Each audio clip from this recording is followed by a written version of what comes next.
안녕하세요, 여러분. 이번 시간부터는 치매 요양보호를 해보려고 합니다. 네,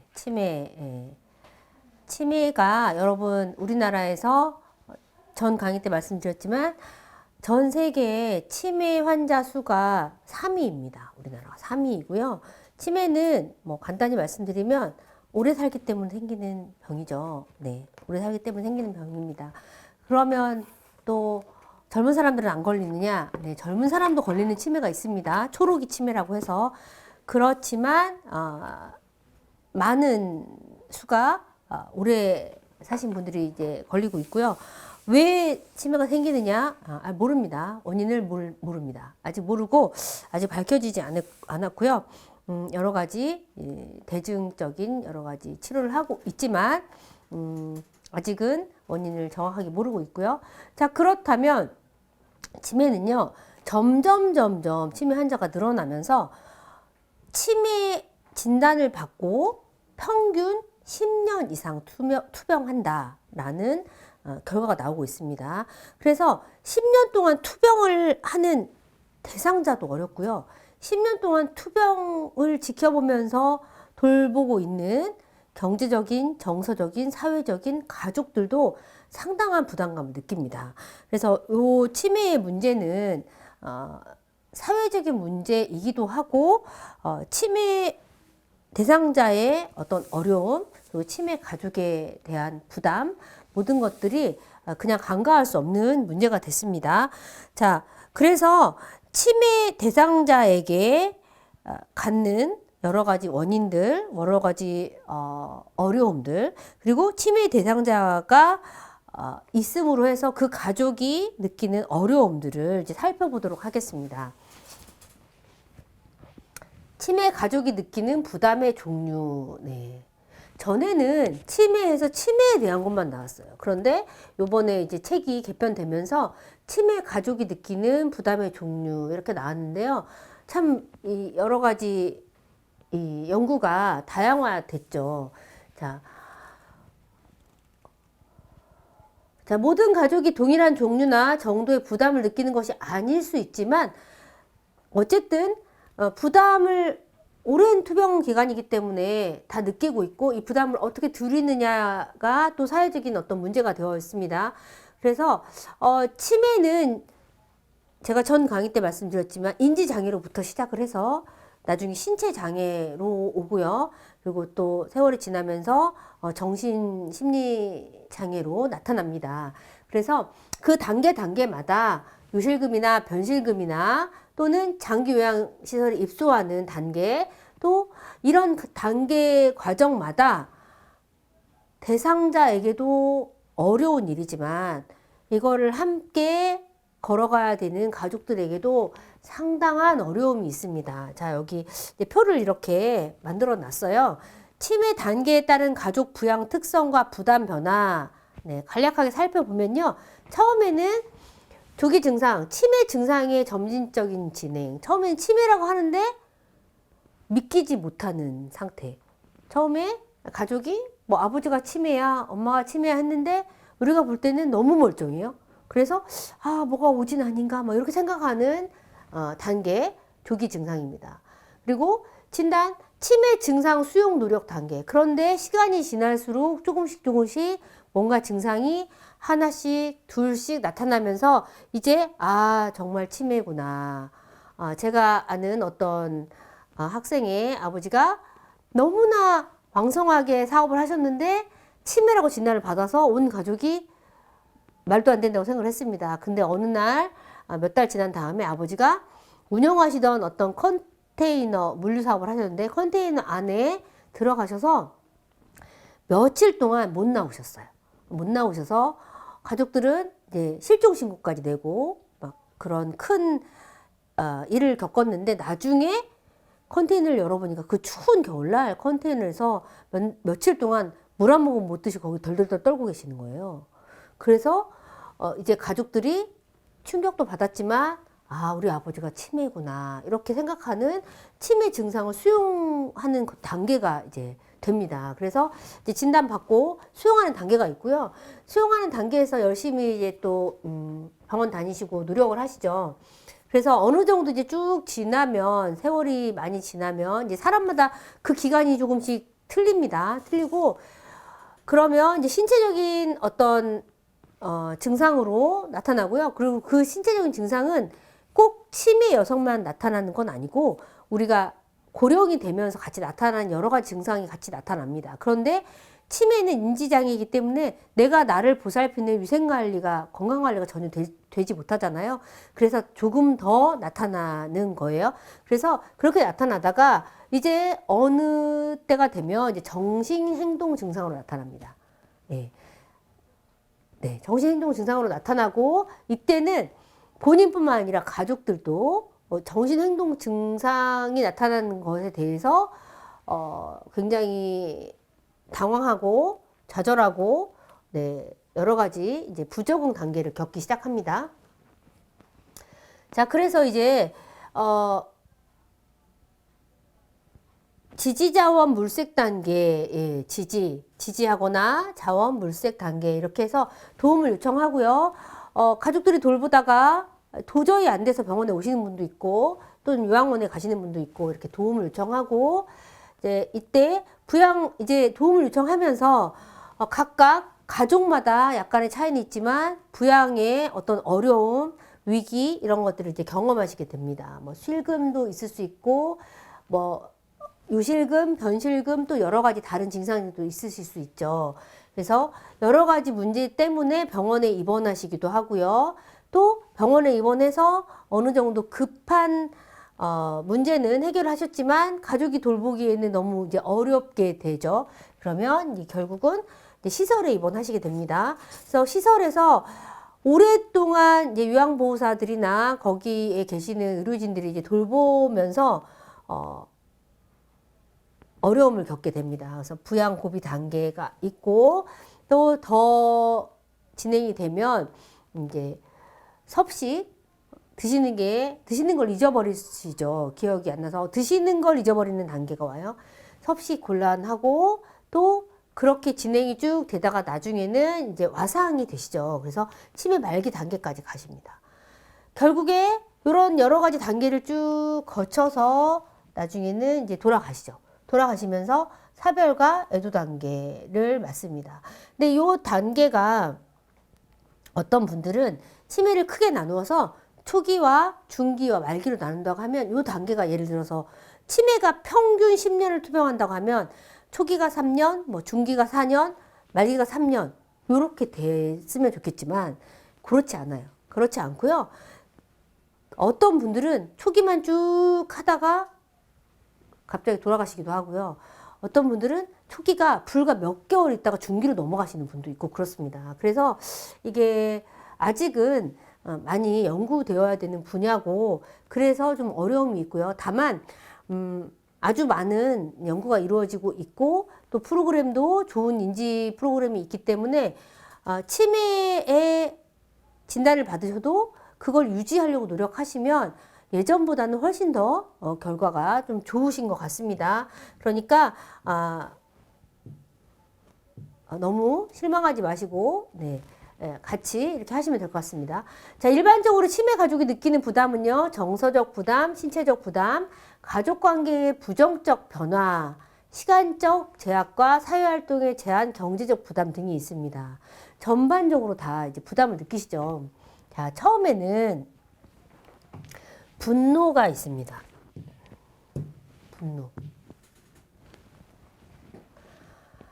본인도 치매 진단을 받으면 본인도 일단 받아들이기가 어려우세요. 그리고 가족도 받아들이지 않습니다.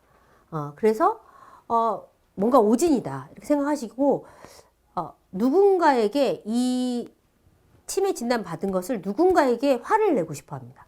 뭐 예를 들어서 의사들은 다 오진만 하는 존재다라던가 아니면 집에서 아버지를 아무도 안 돌보니까 저렇게 되는 거 아니냐라고 누군가를 원망하거나 화를 내거나 이렇게 하고 싶어 하거든요.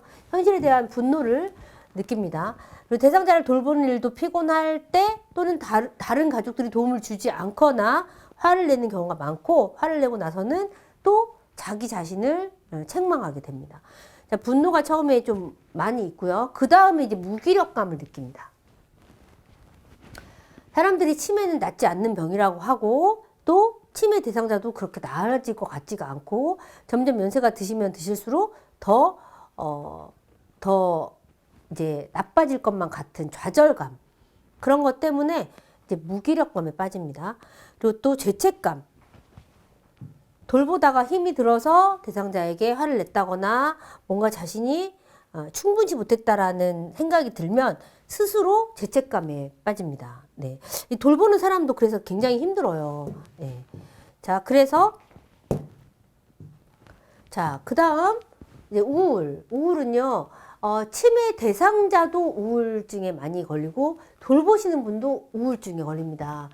슬픔, 낙담, 무기력, 의욕 저하 등 복합적으로 나타날 수 있으며 심한 경우 불안, 신경쇠약, 불면, 식욕저하, 심지어 자살로까지 연결됩니다. 네, 치매 대상자가 처음부터 24시간 치매가 아니고요. 처음에는 치매가 왔다가 그 다음에는 좀 정상이 됐다가 또 치매가 됐다가 정상이 됐다 이런 과정을 겪잖아요.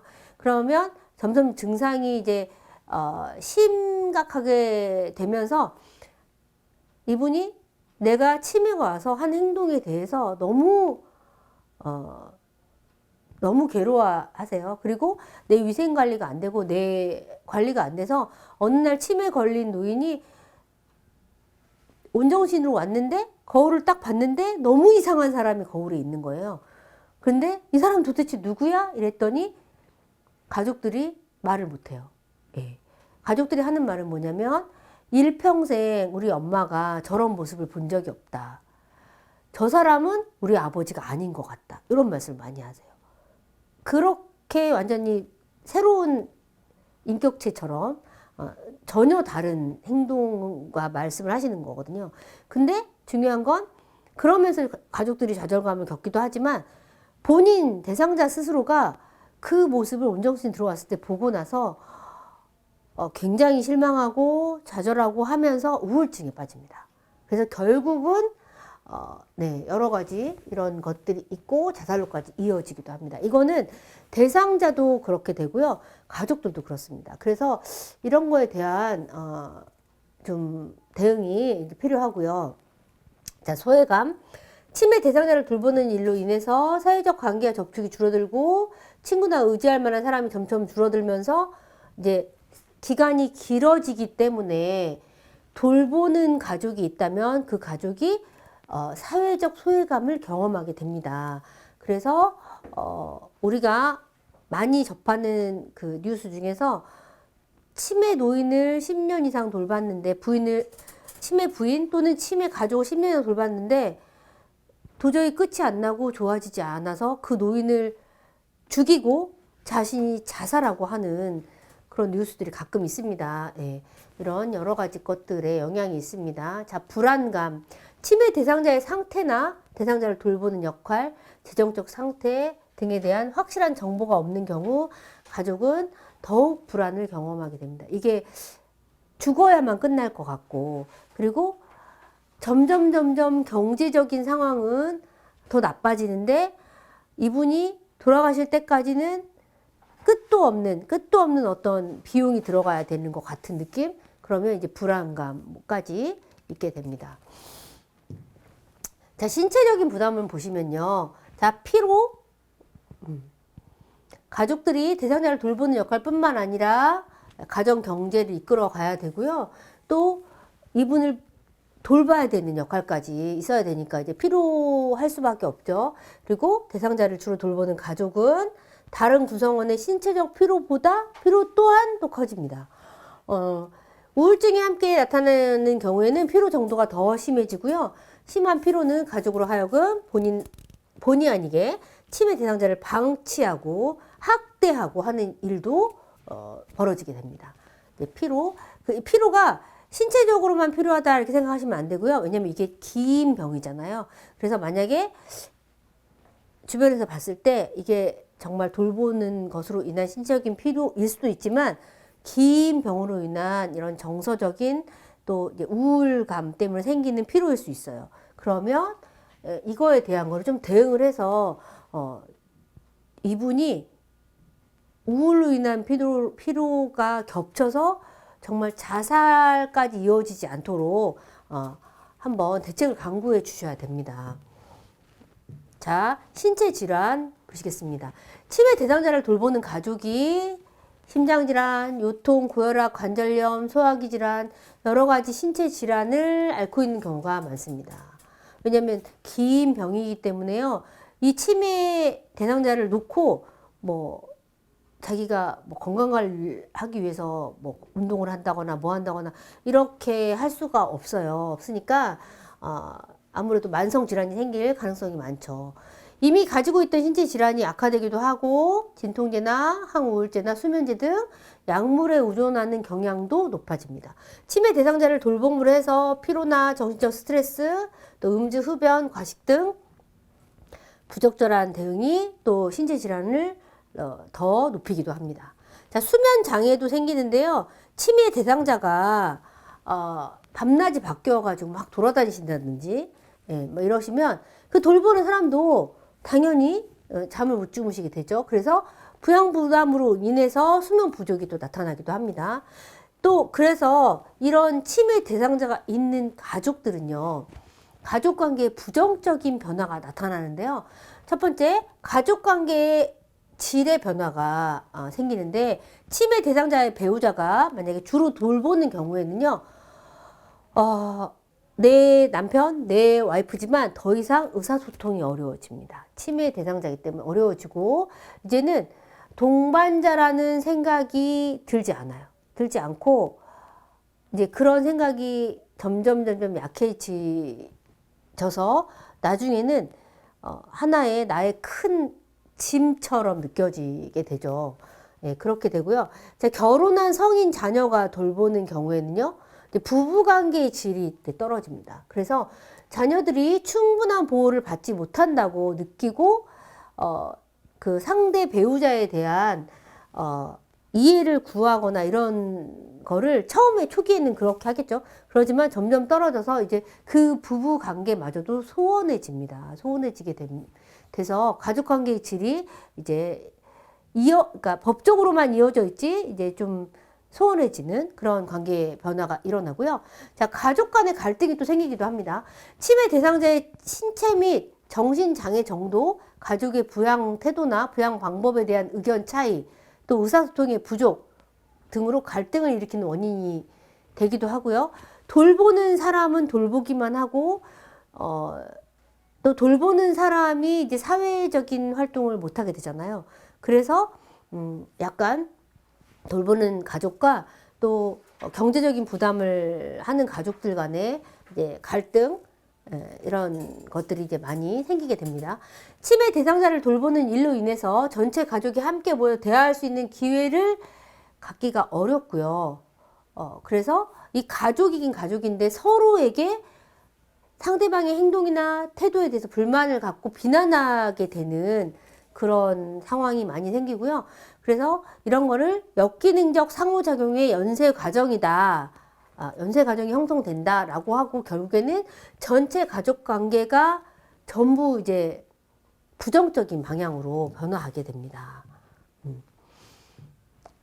그래서 치매 대상자 한 명이 있음으로 해서 시간이 흐르면 흐를수록 가족 관계가 거의 파탄되는 그런 상태가 나타나기도 합니다. 자, 부정적 가족 관계 영향 한번 구체적으로 보시겠습니다. 전체 가족 관계가 부정적으로 변화하게 되면서 치매 대상자를 돌보는 일에도 부정적인 영향을 미칩니다.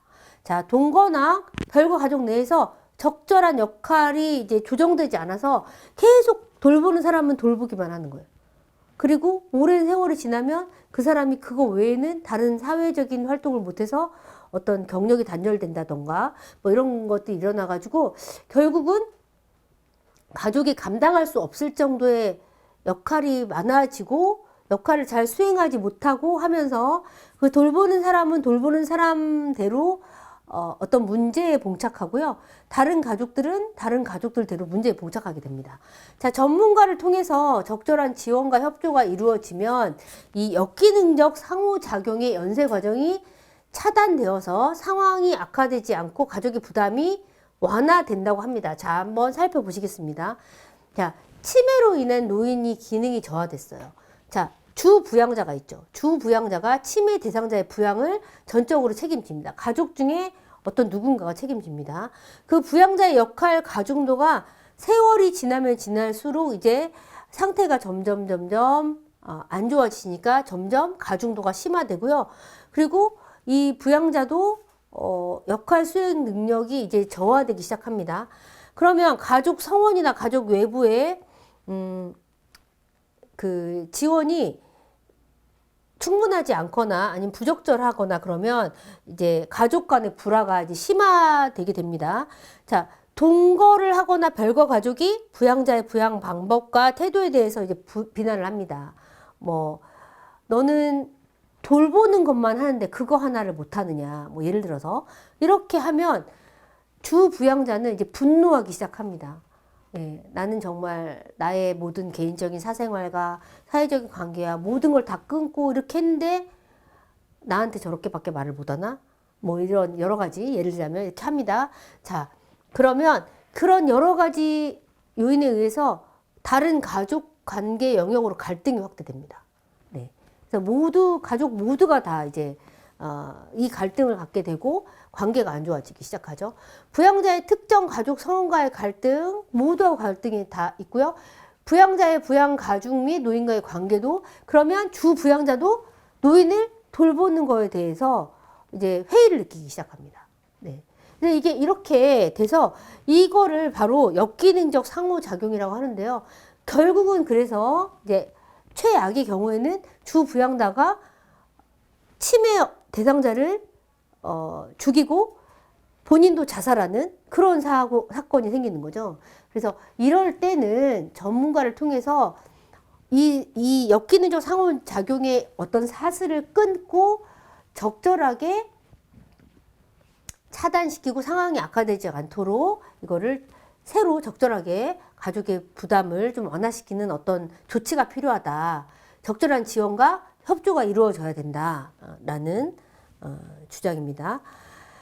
자, 시간적 제약과 사회활동의 제한이라고 해서 치매 대상자의 인지기능 저하와 행동심리 증상으로 인해서 부양 가족들이 하루 종일 대상자를 돌봐야 되는 경우가 생기는데 사실은 치매 가족을 돌보려고 해도 경제적인 어떤 능력이 있어야 되죠. 그래서 치매 대상자를 24시간 돌보지 못하기 때문에 생기는 어떤 갈등이 생깁니다. 그래서 가족들이 여러 가지 문제가 생기죠. 친구와의 만남 제한, 외출의 제한, 여가활동, 사회적 모임 뭐 이런 것들도 생기게 되고요. 개인적 시간이 나더라도 치매 대상자 부양에 대한 중압감으로 뭐 다른 어떤 거에 집중하거나 할 수 없게 되죠. 이러한 게 누적되면서 사회적 접촉이 단절되고 사회적 역할을 점차 상실하게 되고 본인은 이것도 저것도 못한다는 자아 상실감을 경험하게 됩니다.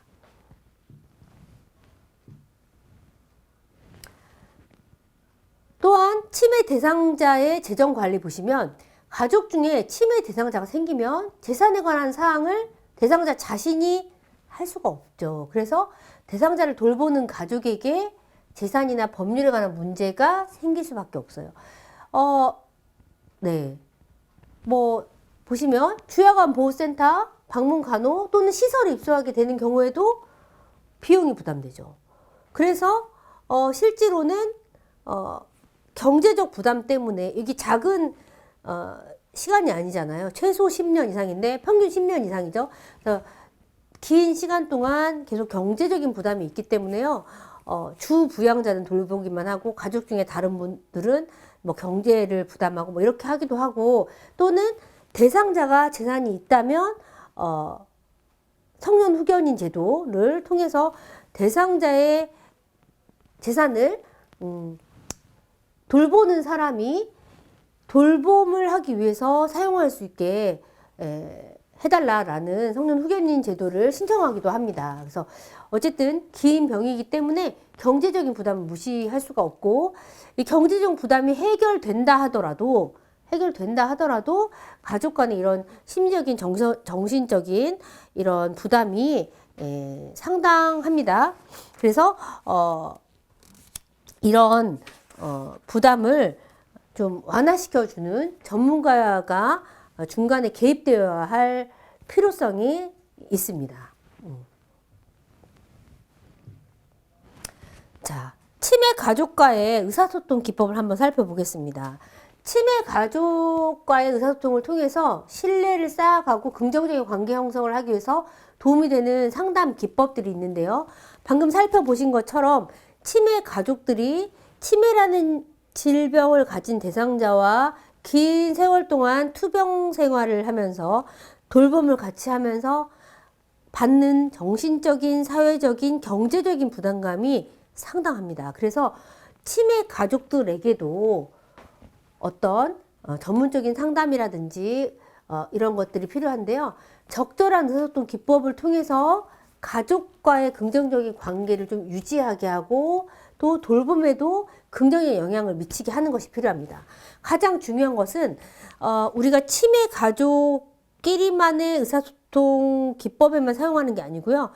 일반 노인 대상자에게도 같은 기법을 사용하시면 참 좋습니다. 자, 첫 번째로는 자, 공감 있죠, 공감.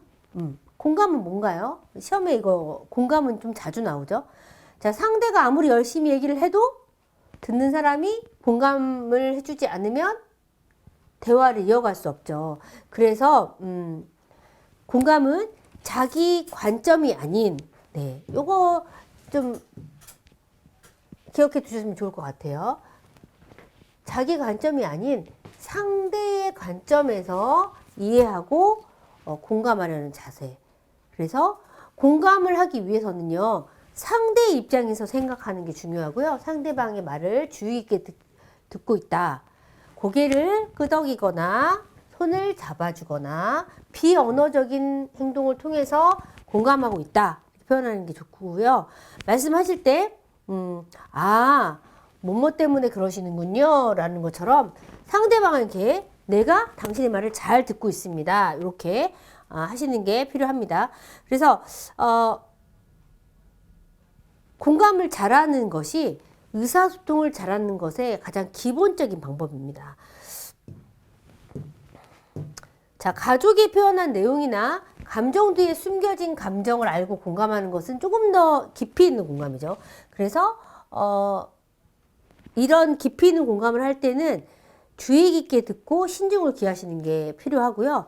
공감을 통해서 신뢰를 얻게 된다면 조금 더 개방적인 표현으로 솔직한 가족의 감정을 들을 수 있게 됩니다. 그래서 공감이 잘 이루어지면 그 가족과 또는 어떤 좀 예민한 문제들도 함께 대화를 하실 수 있습니다. 자, 치매 가족이 표현한 내용을 나의 관점에서 나의 다른 언어로 다시 말해주는 것을 반영이라고 하는데요. 반영.